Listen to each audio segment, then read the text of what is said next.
Hi, my name is Yamila, And I'm Marina. and today we're going to be doing our Adopt an Enzyme webinar, and that enzyme we chose was phospholipase A2. This enzyme can be found in venom, which is mentioned in the primary literature we are going to present, and we're going to summarize the sections that highlight the function and structure of the enzyme. We're then going to present a bioinformatic tool called Primol that can be helpful in showing the structure of the enzyme and other special features like its amino acid sequence. All right, so a little introduction to phospholipase A2, also known as PLA2. It specifically hydrolyzes the SN2 ester bond of phospholipids, and it's involved in catalytic and pharmacological activities. So there's two types of PLA2s. There's intracellular and extracellular.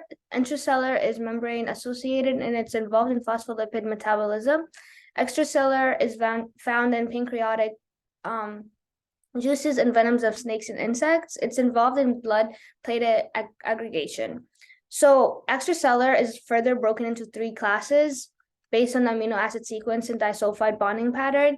Class 1 is isolated from snake venoms in mammalian pancreas. Class 2 is found in snake venoms and mammalian non-pancreatic tissues, and class 3 is isolated from lizard and bee venoms.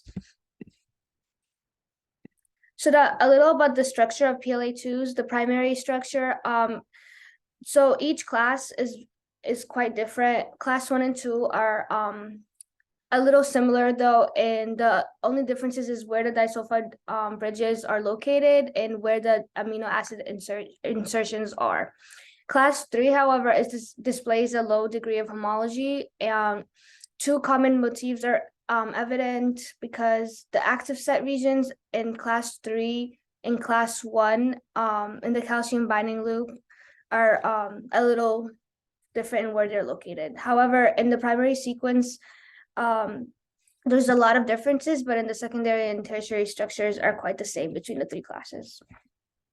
So secondary and tertiary structures, PL2s are amongst the best studied enzymes.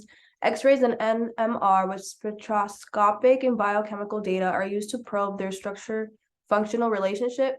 They consist of 3D fold structures, and in the crystalline state, both classes 1 and 2 possess 50% ahelical and 10% beta-pleated sheet structures.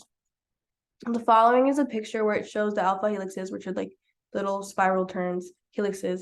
And then the beta sheets aren't as shown as like prominent as you would see in like a colored picture, but you could see that they have like arrows and it's labeled which one's which. All right, going back to structure. So quaternary structure, there's transglutaminase results in the formation of dimers, which increase catalytic activity. And the first venom protein to be crystallized was crotoxin, which is a heterodimeric protein found in the venom of a snake. And then it's also a catalytic motif. The major structural feature of class 1 and 2 enzymes is a platform defined by two long antiparallel disulfide linked alpha helixes. The hydrophilic amino acid chains are obviously in the surface exposure, while the hydrophobic ones are in the inside of the protein. Calcium is an essential cofactor for catalysis, and glycine residues in this region the conformational flexibility, which is the beta sheet turns and the folds.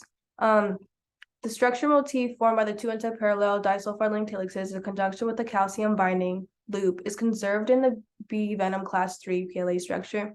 And histidine behaves as a general base, which is going back to our acid-base catalysis mechanism, by polarizing and abstracting a proton from a positionally conserved water molecule, which then participates in the formation of a tetrahedral intermediate. Upon the collapse of the intermediate and release of hydrolysis products, 3 water molecules move into the active site. All right, so the variable loops region of PLA2s, there's a short antiparallel beta sheet, also known as the beta wing, which is maintained by a disulfide bridge in class 1. However, this bridge is absent in class 2 enzymes, but the beta wing adapts to different orientations. There's also a lipid or pancreatic loops, which are shortened in class 1 enzymes and further shortened in class 2. In the class 2 enzymes, the C-terminal loop region is extended by a further 5 to 6 amino acids, which is abundant in charged residues. So it also consists of the homologous hydrophobic channel. And the residues of the short N-terminal amphiphilic helix form part of the highly conserved protein core and are stabilized by either a disulfide bridge or by hydrogen bonds. Site-directed mutagenesis studies indicated that amino acid 31 is involved in the binding orientation of the lipid substrate and shielding the active site from the solvent, and it has been suggested that this region becomes more ordered upon binding micelles. Mutagenesis of phenylamine 106 results in a reduction of the catalytic activity, emphasizing the importance of an intact hydrophobic channel for lipid binding, and the restriction of free access of the solvent to the active site during catalysis. Yeah. All right, so now a little bit about PyMol, which is the bioinformatics tool that we used for this project. So PyMol is a cross-platform molecular graphic tool that is used for 3D visualization of macromolecules. It's based on the programming language Python, and it also can perform other useful tasks such as editing protein database bank files to help assist in research. And there's an object control panel to adjust colors, labels, viewing models, and hiding. So the first thing that we did was we went to pymol.org and we downloaded the software and we followed the steps that it asked for. And then we went to the protein bank before using the software and we searched up phospholipase A2 and we made it sure that it was specific and that it was an isomer. And once we found one, it was one POA that we found and we inserted that into the software. And then after that, we were able to find the amino acid sequence and was able to click on a specific amino acid to see where it is on the structure. It showed alpha and beta beta sheets. And there was a feature where you could see the structure in lines, sticks, or spheres. You can also hide features to see a specific amino acid or see a specific region. You can also emphasize the atoms used, so like amino acid names, the number of amino acids, one-letter codes like lysine, histidine, but like L, H. And then you can also color coordinate the regions of the structure. So let's say you want alpha helixes to be red, you could make them red, or the beta sheets to be blue, you can make them blue. And we also included the amino acid sequence, which is found in the protein data bank and was also located in the PyMol. So this is a picture of what our final result looked like after we were playing around with it. We changed the colors. We made it rainbow, which is one of the features. So you can see the different alpha helixes and the beta sheets in different colors. And then we also added the residues, which are what the number and letter, 4-letter thing stands for. And then also at the top is the amino acid sequence that is shown. And yeah, that's pretty much it. So the primary source that we used was analysis of the cDNA for phospholipase A2 from honeybee venom glands by Carl Kuehler and Michael Gamichael.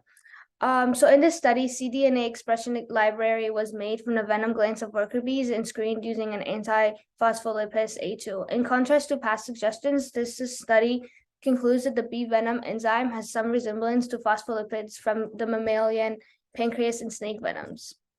So it had 6 methods. Enzyme and reagents were supplied from certain biolabs in another country like New England.